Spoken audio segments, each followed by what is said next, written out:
It's something to do with you because you've been a great champion of this film, and according to one of the little things, Screen Ranty said that Godzilla X Kong box office roars past major global milestone in less than 1 week. It looks like New Empire hits the 200 million global box office milestone in under a week, surpassing all expectation, but not Tom's because he claimed it. He was talking about this for a while now, saying that this movie was going to make money. A lot of people said no, but he was out there saying it. It says Godzilla X Kong New Empire surpassed major global box office milestones after less than 1 week in theaters. The second MonsterVerse movie from Adam Wingard, Godzilla X Kong, hits theaters. Already hit it. Is continuing the story from 2021 Godzilla vs. Kong and features a lead cast: Rebecca Hall, Rachel House, Dan Stevens, and Tyree Henry as per Collider. The new movie has already surpassed a major global box office milestone. In only 4 days, Godzilla X Kong has made it past the 200 million mark worldwide, 20 million in its total from IMAX screen alone, with overall estimated total gross of 202 million. 87 million comes from domestic sales, meaning that it will almost certainly pass 100 million mark domestically by Friday. The Godzilla X Kong box office has also made the MonsterVerse gross about 2 billion gross worldwide. Tom, you were calling it. You said this movie had legs because it looked fun. We won't even get. I know I want to touch on the movie on the toys for this because I think that's where they really wanted to make. Well, and that's kind of where I had insight, right? Like I never really. As far as liking the movie, I'm glad I enjoyed it for what it was, but that has very little to do with what I've been saying. My thing has been mainly that I noticed, especially since Godzilla King of the Monsters, they had been starting to do a drastic shift in the tone of the franchise since the 2014 film. And one thing I did notice big time was that the toys were selling really, really well. And not only that, they were staying on the shelves for a very long time, meaning they were, they kept replacing them, replenishing them. And basically the King of the Monster toys stayed on the shelf until the day they took them down and put up the Godzilla versus Kong toys. So that was telling me they must have been selling really, really well, considering a movie that was 2 years old. When you look at a world we're in now, in a lot of Marvel films, the toys are getting dumped to the clearance section, right? Almost immediately after the movie's put out. In some cases, even before, it seems like in some days. Yeah. That was where I kind of saw this, and I said both Dune and Godzilla have had the potential of doubling the last film's box office simply because they were released on HBO Max simultaneously, which had a big impact, I believe, on the box office overall. And I think we've noticed that with the Dune, especially on the IMAX side of things, is continuing to sell out IMAX screens, and I think Kong is going to be the only thing to give it a run for its money. So for Legendary and Warner Brothers, who are behind both of these films, the only people they're competing with right now are themselves. So, right. This and I was thinking about was going to happen. So, Tom, you were saying, you did cross over to Dune, and that's interesting because from what I understand, Dune 2 is, I think the director was fighting with Max because they want to kick it already into streaming. I think like on the 13 or something, right? The 16. Right, the 16, right, Pablo? Yeah, but the thing is about Dune, it has already made enough money for them to justify that. Remember that they had a lot already worked on from the previous movie. So right now they are at 630 million, something like that. That's wow. Yeah. No, Dune 2 Even though I disliked a lot of the movie, has been doing bankers. Yeah, I mean, same. I had issues with the film overall, but I mean, you can't deny how well it's doing, and I kind of anticipated this because of with Dune, you have, the first film was really well done, and it had a lot of momentum going into this one, especially when you have Timothy Chalamet in it, who was coming off of Wonka just recently as well, which was a pretty big hit last year for Warner Brothers as well. So yeah, good for them, on that part. But yeah. No, yeah. I mean, what do you think, Pablo? I mean, you have this King of the Monsters coming. I mean, the toy, the movie just looks like it's made for toys. You know, you have the Godzilla with the mecha arm. You know, you're gonna sell those mecha arms. You have the different color Godzilla, so it's not even. I mean, you can have your Toho Godzilla, and then you can have this one. This is like it's made for toys because you can sell two Godzillas. They're completely, separate. Mhm. Well, you can see that Japan already understood the concept of Godzilla. You can have a Godzilla that is really serious and a Godzilla that is absolutely bonkers at the same time. That is exactly what is going on now. We had Godzilla -1, and now we are getting Godzilla versus Kong. The previous movie was stupid fun. It was just seeing toys fighting on the screen, and sometimes your brain just needs to disconnect and enjoy something that is absolutely stupid. It's like being a kid again, and that's exactly what they are giving us. So this movie, I expect exactly the same. I haven't seen it yet, but I'm really hype about it. And the toys, dude, the amount Right? of toys that you can sell if you have a good movie about a monster is stupid. And Japan has been selling toys for Godzilla movies for years. They have been introducing characters all the time so they can get more toys, they can get more stuff out, and people really dig it. In this version of Godzilla, we don't have Godzilla doing a drop kick or something like that. In the Japanese movies, we actually had Godzilla doing wrestling moves for a time. It was stupid fun, but it's still you get a lot of action, a lot of combat, and the design for the monsters are absolutely cool. It's the kind of toys that I wanted when I was a kid, right? I have a Godzilla from when I was something like 8 that I love, but Right. I want a collection of all the other Godzillas, and the Godzillas for the Warner movies. Uh, Absolutely great, man. What can I tell you? Is plastic that I will gladly have catching dust on my shelves. Yeah, because I remember as a kid, they had, you had the official figures from Japan, which were beautiful, but then you had the Chinese ones that those were the ones that we got, and Godzilla, it's all kind of, a little jacked up, but still fun. Yeah. But it's amazing how they got. I mean, you have two Godzillas right now, side by side, similar in ways, different in some ways.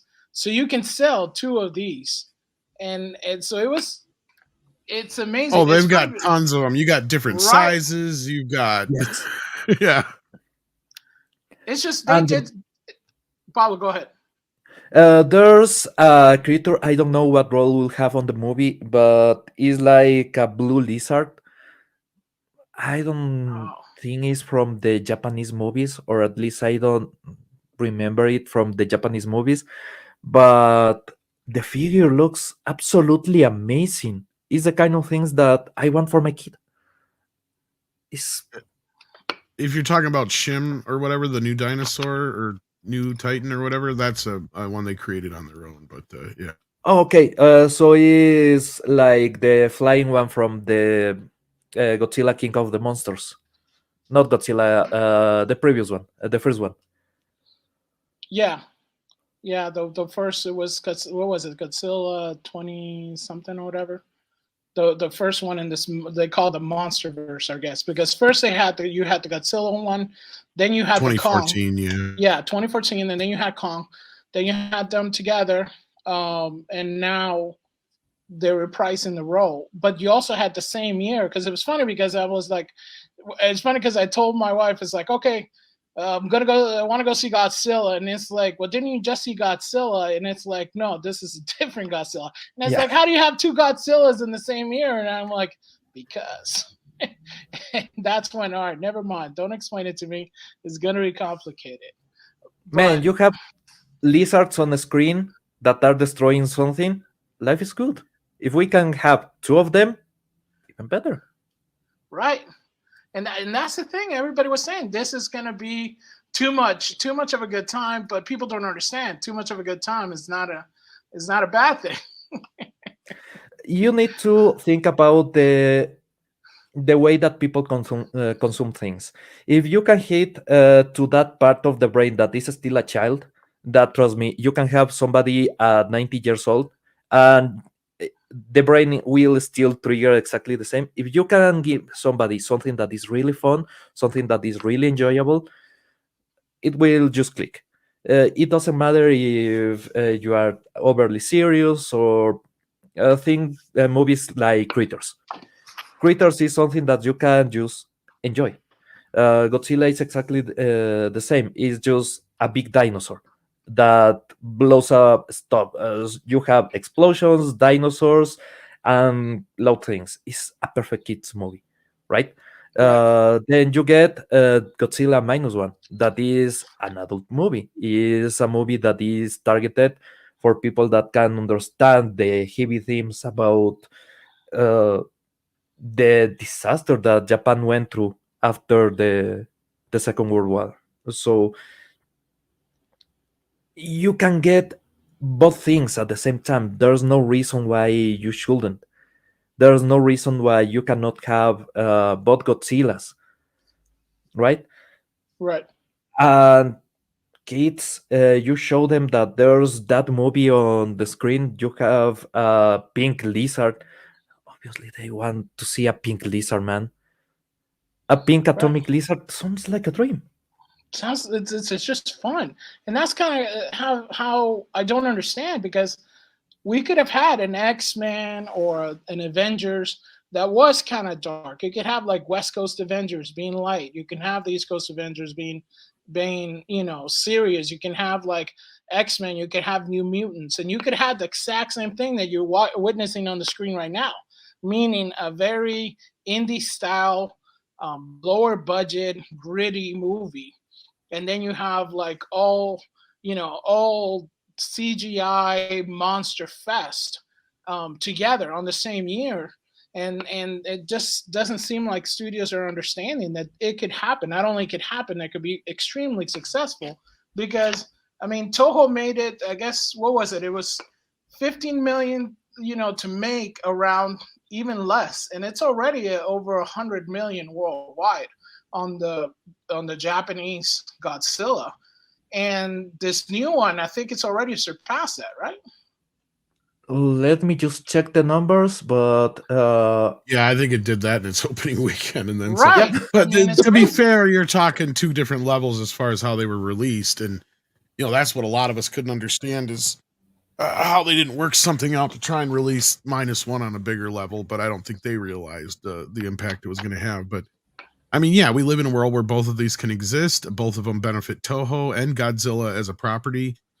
There's no competition. It's not like one has to be better or do better than the other or anything like that, or just because this one's doing better financially here, or I mean, at least from our perceived eyes, doesn't mean that it's beating -1 in any way, shape, or form. And there is some people who are, I feel like, unfairly going after this movie because of how good -1 is, and they're calling this movie and anybody who enjoys it a lot of names and whatnot, which I don't think is fair, because like you guys have been pointing out, and I've been saying for a while, both can exist. We've had lots of different kinds of Godzilla movies. Mm-hmm. -1 is not a kind of movie you can take your kids to, though, right? This one you can, right? That's the beauty of it. And the funny thing is on the reviews is Criticless even pointed out or posted on Twitter today my review and Alan Ng's review, and I think Savvy's review of this film. And what's funny is all three of our reviews are exactly pretty much the same thing, except we give it 3 varied ratings. And so I think it's all going to depend on what you go into this with, right? Like, if you expect to get something like -1 out of this, then you're going to definitely be disappointed. But if you go in expecting a Saturday morning cartoon, and I don't mean that in a derogatory way, then that's what you're going to get out of it. I felt like an 8-year-old again watching this movie. It's like I said, if this movie came out when I was 8, this would be my new favorite movie. Like that's it. You know what I mean? Like everything would be Godzilla Kong. Like nothing else would matter, you know?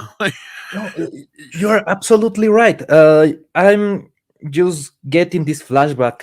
I remember when the Godzilla came out. It was 1998. The bad Godzilla, the Godzilla the that Matthew got pregnant. Broderick.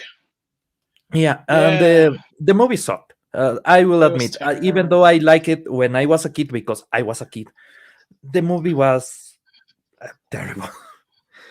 But then they had that TV cartoon that was absolutely banger. I remember being glued to the screen watching that cartoon.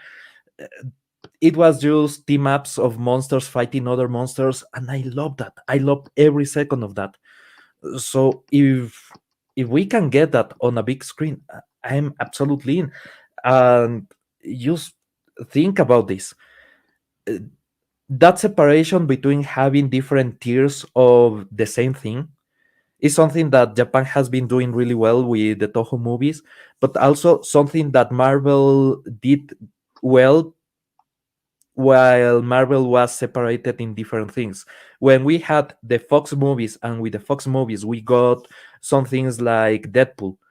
Deadpool was the superhero movie to mock superhero movies. Everybody went to see it.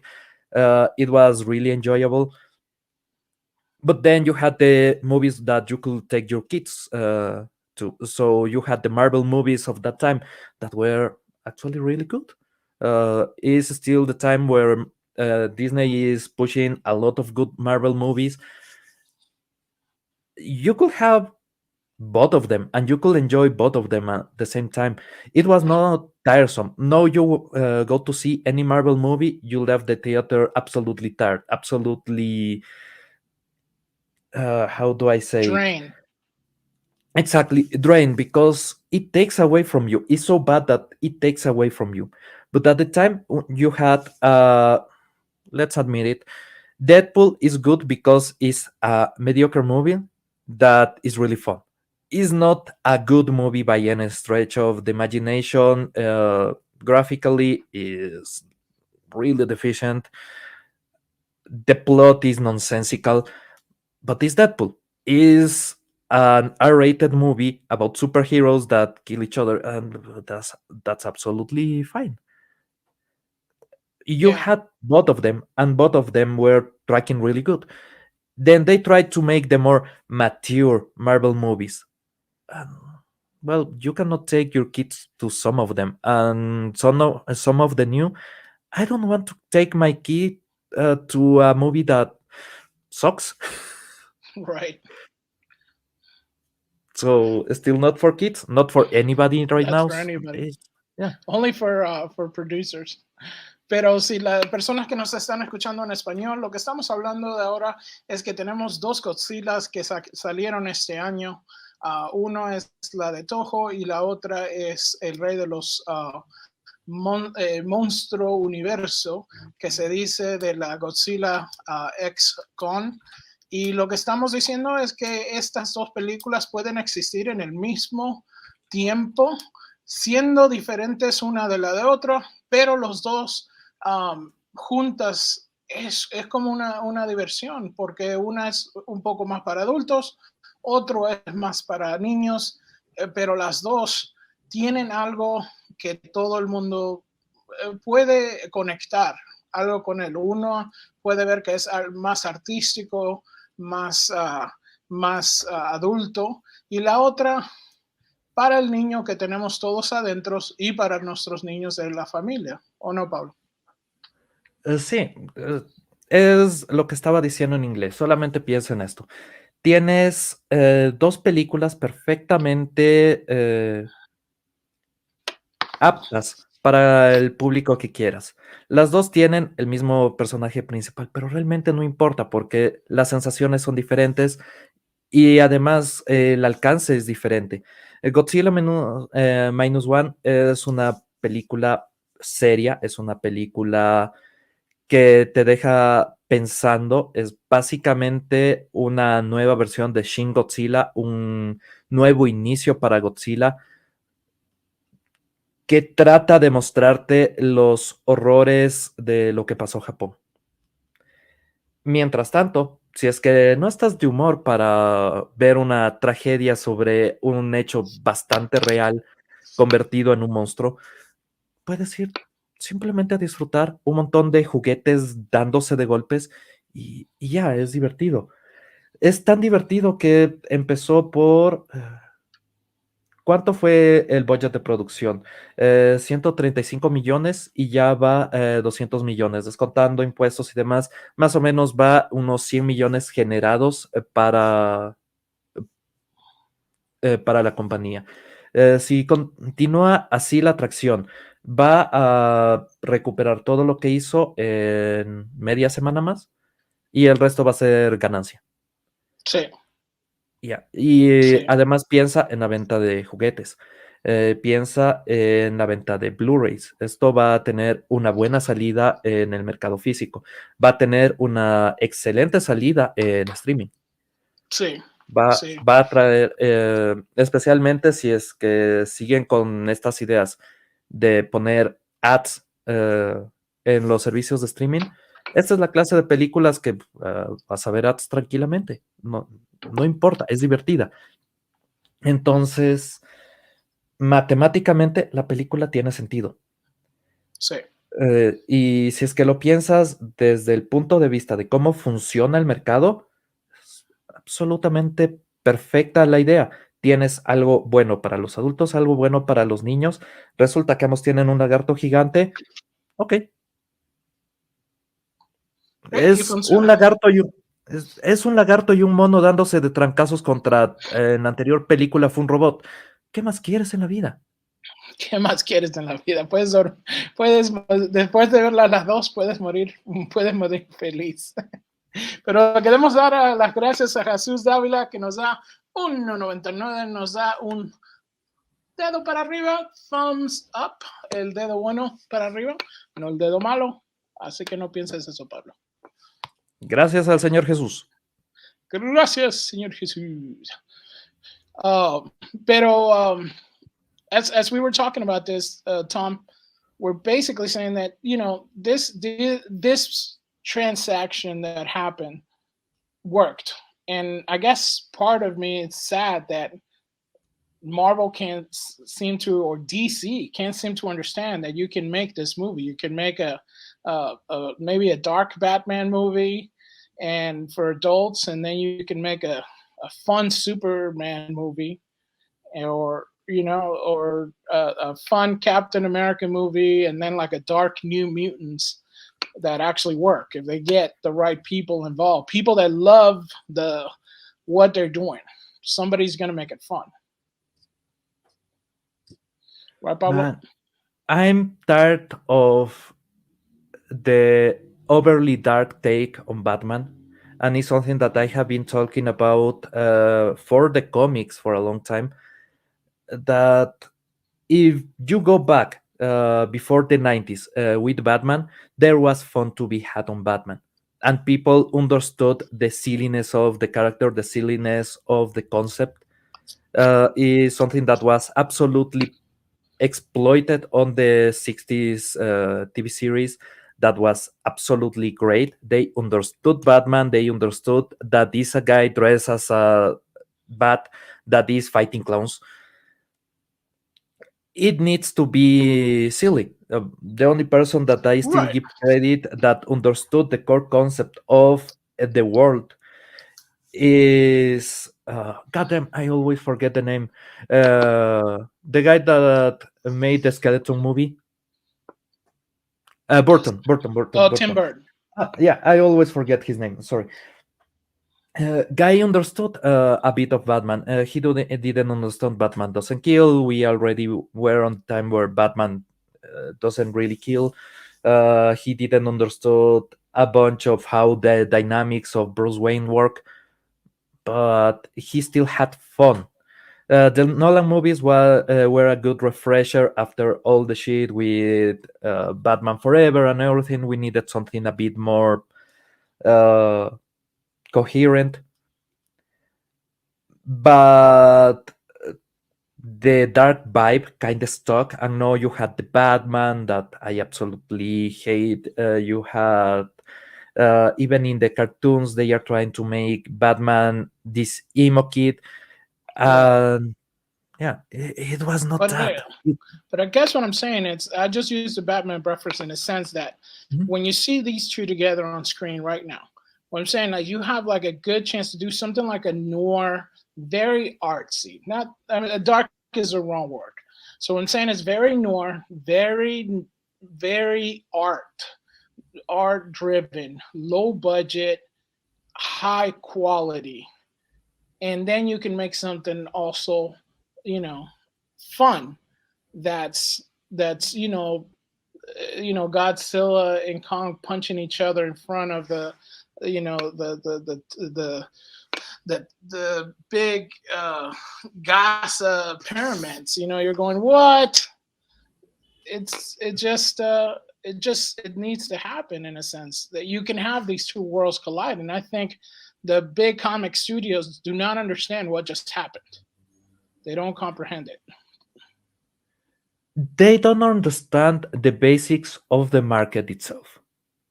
They don't understand how to generate traction through kids. That is something that big suites on the 90s actually were really good at. Sometimes you make something that is supposed to be go with your kids because you are quote unquote protecting your kids. Actually, they are making something that is perfectly suitable for kids, and they need your money too. So is this needs you need to get in with a parent. Okay, I think the Jurassic Park movies, some of them had the warning that maybe you should come with your kids, maybe this is too scary. It's dinosaurs. It's dinosaurs, don't sweat about it.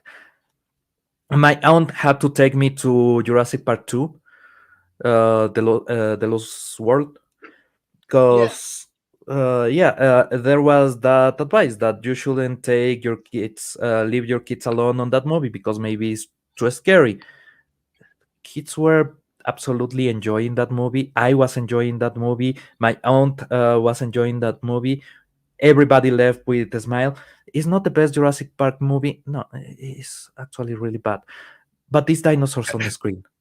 Well, and you figured out what these guys at Legendary and Warner Brothers figured out, and that was, kids like dinosaurs and monsters, and we got both.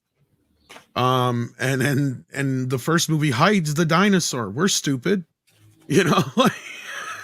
and so they kind of corrected that, and the box office reflected, what people thought the movie was going to be, but video and toy sales wound up winning out, and that's why like I said, the tone shifted even more so with Godzilla X Kong and with the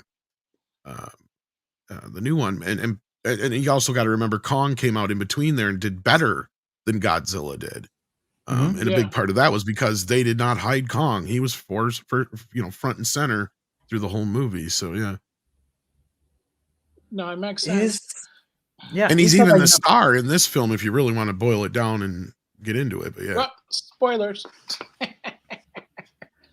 Well, what I mean it is from his point of view.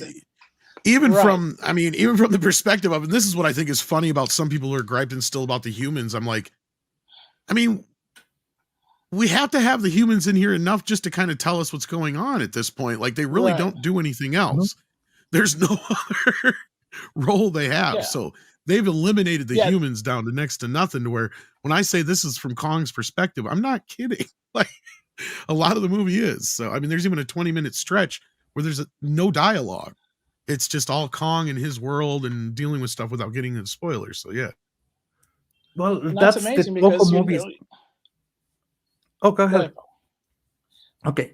If you have seen the Toho movies, the Toho Godzilla movies that are really silly, you have the perspective from either Godzilla's point of view or other monster point of view, and you just have the humans being there.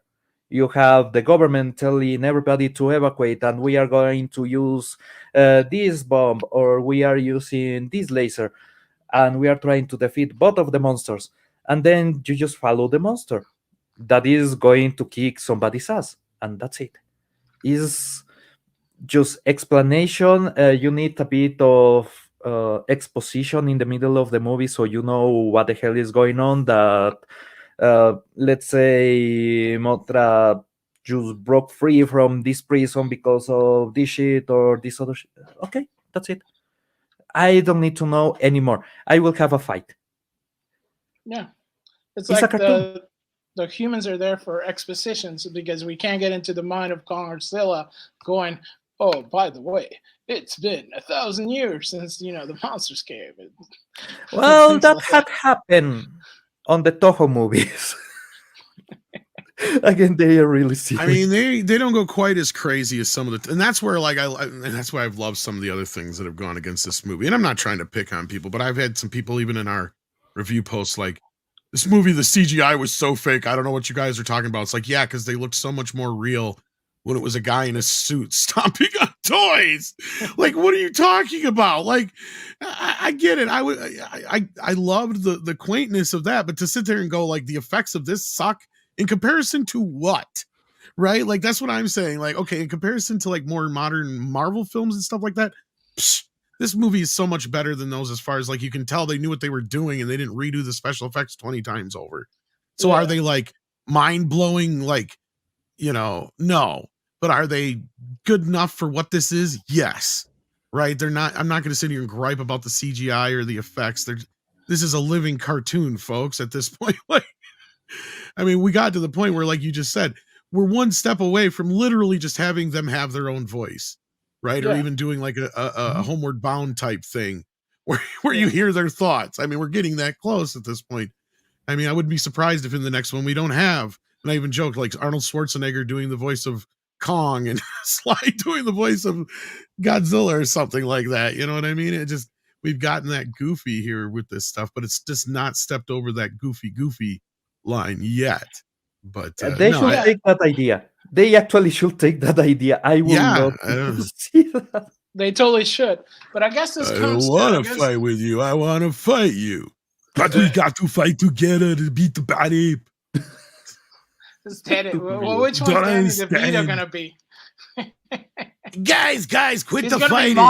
I'm Mini Kong. Oh, that would be hilarious. Tom's already making billions of dollars for the industry.